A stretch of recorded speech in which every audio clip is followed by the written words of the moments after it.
Hey sports fans, Coach Nick here and welcome to B-Ball Breakdown. Before I forget, we're having a post-game show tonight after the Lakers versus Spurs. So don't miss it, we're going to have some special guests on and it'll be packed with information and analysis of the game.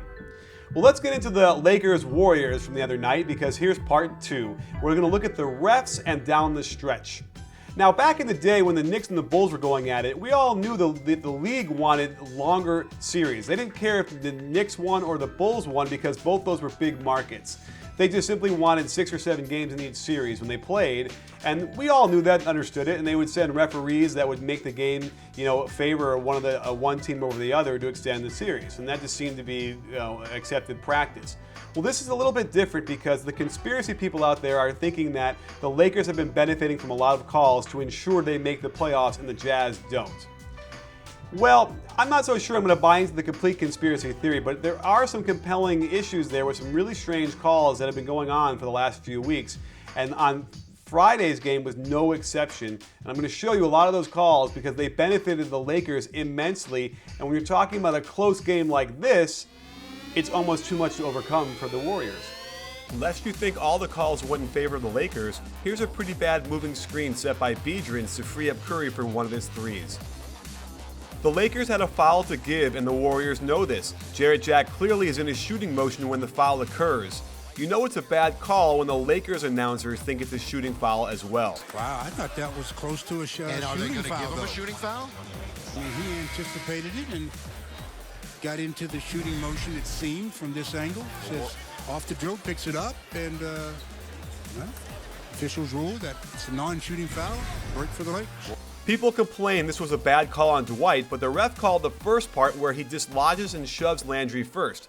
This was a tough one since Landry did have his arms up, but so did Dwight.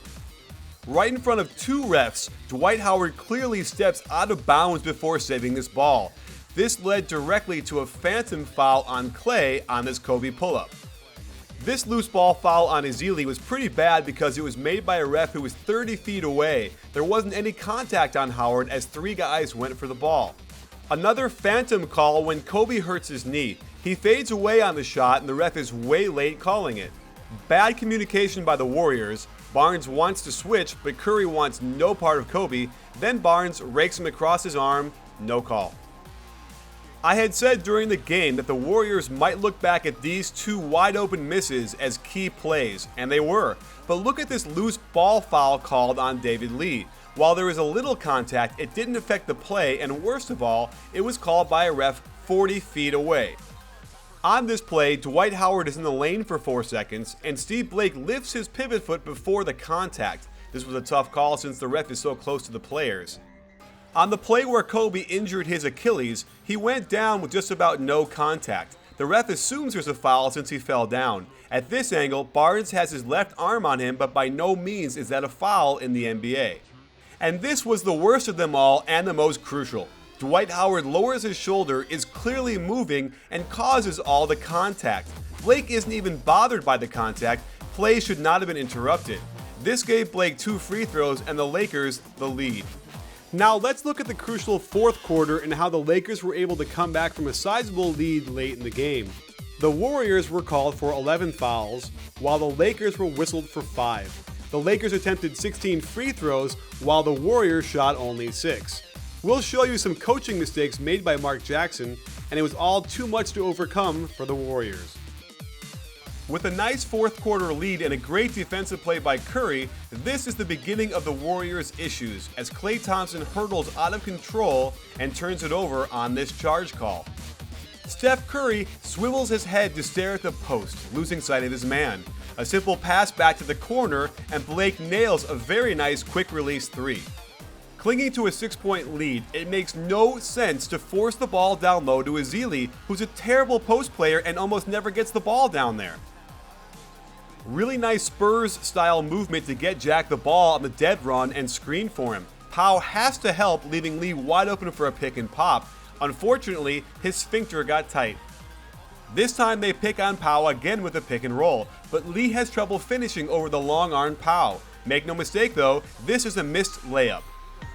Jarrett Jack gets right by Steve Blake from the top. Powell has to help off David Lee. A simple open 15-footer that he can't knock down. See sphincter comment above. This time, Jarrett Jack isn't going to mess around passing the ball anymore. He simply takes the slower Blake off the dribble and hits a nice floater off the glass. Here's a crucial mistake by Mark Jackson by not hacking Dwight and keeping David Lee on Pau Gasol. The Lakers get the ball to Pau on top, and he goes right by Lee for the layup, tying the game. In a little foreshadowing, Curry gets so much attention from Dwight on his pick and roll, it leaves Landry wide open on top for the 19-footer. Landry, too, suffers from sphincteritis. The Warriors play ice on this pick and roll. Normally there isn't room to roll since Landry has dropped down. However, Dwight rolls through the middle of the lane and Curry doesn't get enough defensive pressure on the ball. Blake throws a pretty bounce pass for the dunk. In a play similar to how Kobe got the flare screen for a three, Klay Thompson screens the ball, then gets a flare screen by Landry. Steve Blake can't get around, Dwight Howard doesn't close out in time, and that's all the time Thompson needs. Up one with under a minute to go, the Warriors get a switch and mismatch with Blake on Thompson in the post. Curry throws a poor post entry that forces Klay to come out farther to catch it. Blake does a nice job preventing penetration, Dwight's presence certainly helps as well, and Thompson shoots a 12-foot air ball. On review, it appears Blake nailed him on his left elbow, no call.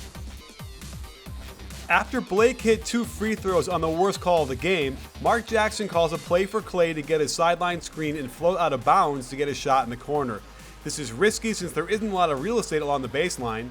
If this was really the call, why wasn't Curry the one receiving the ball in the corner? Jack executes poor footwork and steps out of bounds. Time Warner Cable never showed a different angle, so I never saw how accurate this call was. Here's where Mark Jackson screwed up his lineup, I think. Rather than have Landry and Ezeli in there for defense, Jackson opts to have Biedrins, who's good defensively, and David Lee guarding Pau Gasol. Amazingly, Lee is able to stop Pau's drive, although it appears a foul could have been called. On the rebound, Dwight pushes Jack, and there is contact by Metta World Peace as well, but no foul called. Instead, the refs reward Golden State with a timeout. With plenty of time to run a play and win the game, Golden State opts to run a 1-4 pick and roll on top. As the Lakers have been doing all game, they run the screeners man, this time it's Dwight, at Curry as a double team. This leaves Landry wide open. Pau rotates well, but Landry had plenty of time to shot fake and get by him for an easier shot. Instead, he settles for an 18-footer and misses. So there you have it, sports fans. Understand this, you can actually overcome bad refereeing if you have a guy like Steph Curry going off like he did, but not if your bench decisions are bad, and that's what happened today with Mark Jackson. Mike D'Antoni did one really smart thing. He yanked Dwight Howard with 6:48 to go in the fourth quarter and didn't put him back in until 3 minutes to go. So that eliminated any kind of hack at Dwight strategy I'm sure they probably would have liked to have used. Because don't forget, when you're up 7 or 8 or 9 points in the fourth quarter, it's a great time to do hack at Dwight. That said, they missed the crucial possession where they should have hacked Dwight and didn't, and they got a game-tying layup by Pau Gasol.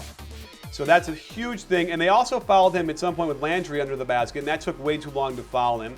And they also had David Lee against Pau Gasol, and in a crucial moment there, just got abused. So if you're not making good decisions like that from the bench, it's almost impossible to win a game like that, even though they probably should have. Well, don't miss our post-game show coming up after the Lakers-Spurs game today. It's going to have a lot of special guests on there, so don't miss it. It'll be great. And don't forget, lots more coming up at B-Ball Breakdown, because we're not a channel, we're a conversation. You in?